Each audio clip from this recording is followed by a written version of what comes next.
Tally-ho, it's Ocean, and today I have something a little bit different. On a previous episode of Month in Entertainment, I mentioned that I might try my hand at maybe making a few singular videos on certain products, and one product that I decided I wanted to talk about, which just recently came out, is the new Batman movie. Now admittedly I am doing this completely off the top of my head, so if there's any details that I forget, I do apologise. And also I just want to quickly mention this video will contain no spoilers whatsoever for the Batman. This is not about the spoilers, I just want to talk about the film itself, kind of like a spoiler-free review I guess. But let's talk about the Batman! So I went to go see this on the day of launch, and it was a pretty cool movie. Robert Pattinson is really interesting in this movie because it's hard to figure out because this film really nails Batman's whole persona of fear, that he is this creature looming in the darkness, waiting to strike at the heart of any criminal that is trying to commit any crime. And that is super cool. He does have a pretty good Bat voice as well. I'm vengeance.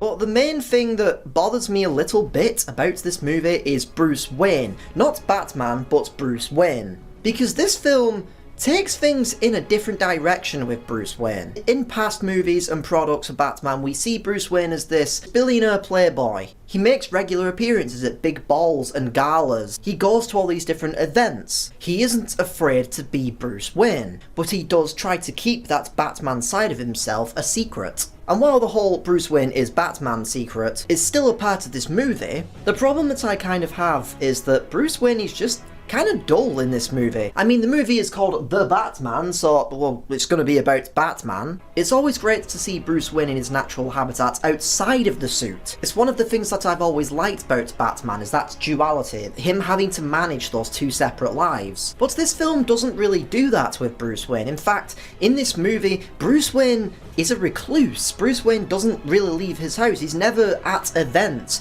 Alfred even scolds him quite often in this movie about the fact that he's not keeping up appearances as Bruce Wayne. The way I felt about Bruce Wayne in this movie is that he seems like he's socially anxious in this movie. He seems like he doesn't want to be out and about. He doesn't want to talk to people.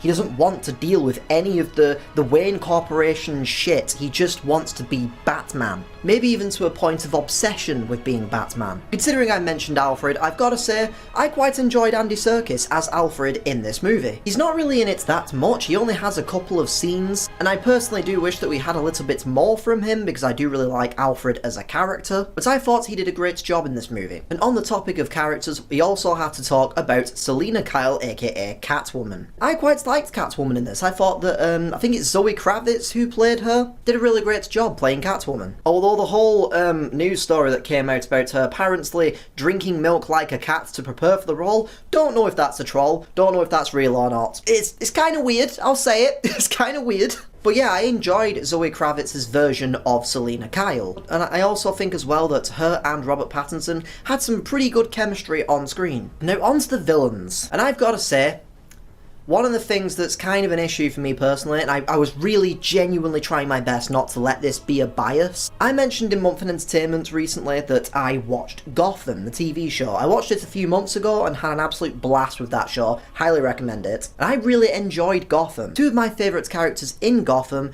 were the Penguin and the Riddler. And this film features both of those characters too, but obviously different versions. And I don't like either of them as much as I like the Gotham versions, but like I said, I think that's just my bias kicking in because I really loved Gotham.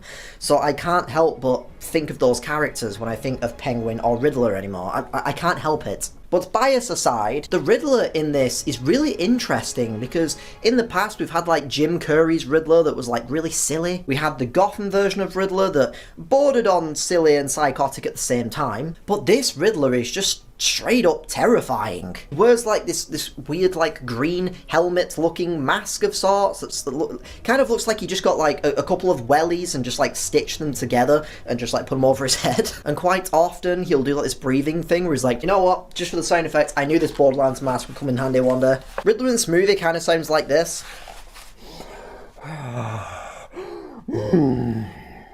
Batman?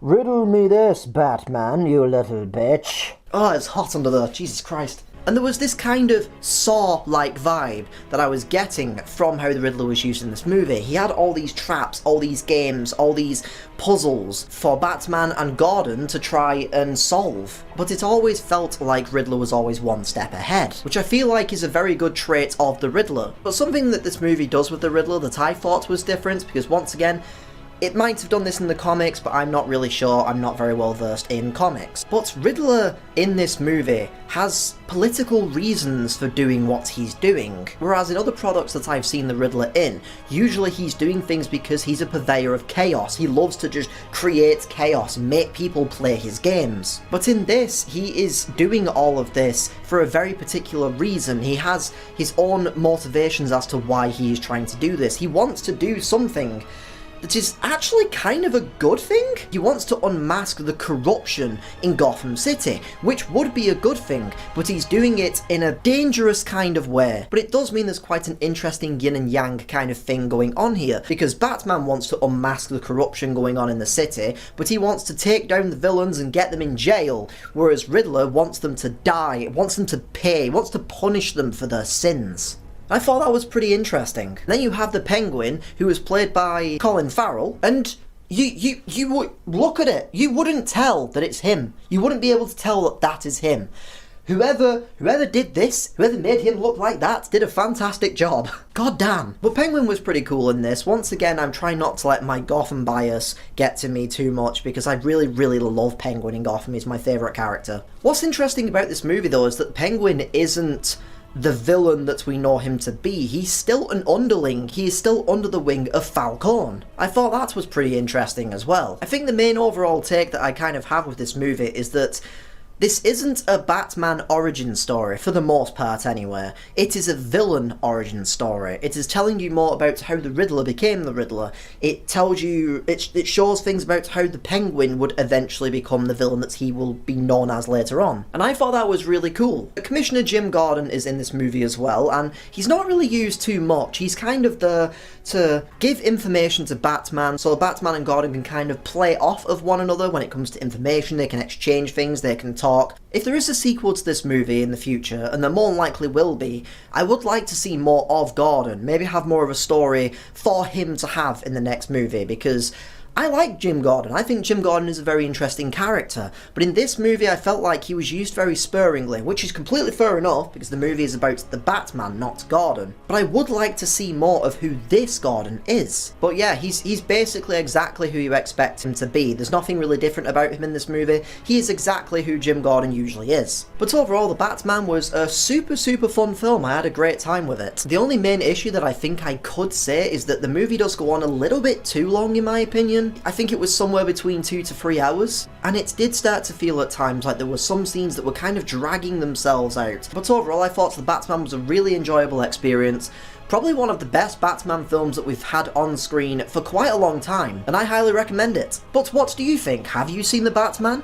Let me know in the comment section down below. Feel free to click the like button and subscribe only if you really want to for more content and all that stuff that YouTubers say these days. If you do want to know my thoughts on the Gotham TV show, then feel free to go and check out Month in Entertainment, a series which I do where I go over all the video games, the TV shows, and the movies that I've seen in a given month. There'll be a link in the description and also in the outro. But thank you for watching, and hopefully I'll see you in the next video. Pip pip toodaloo!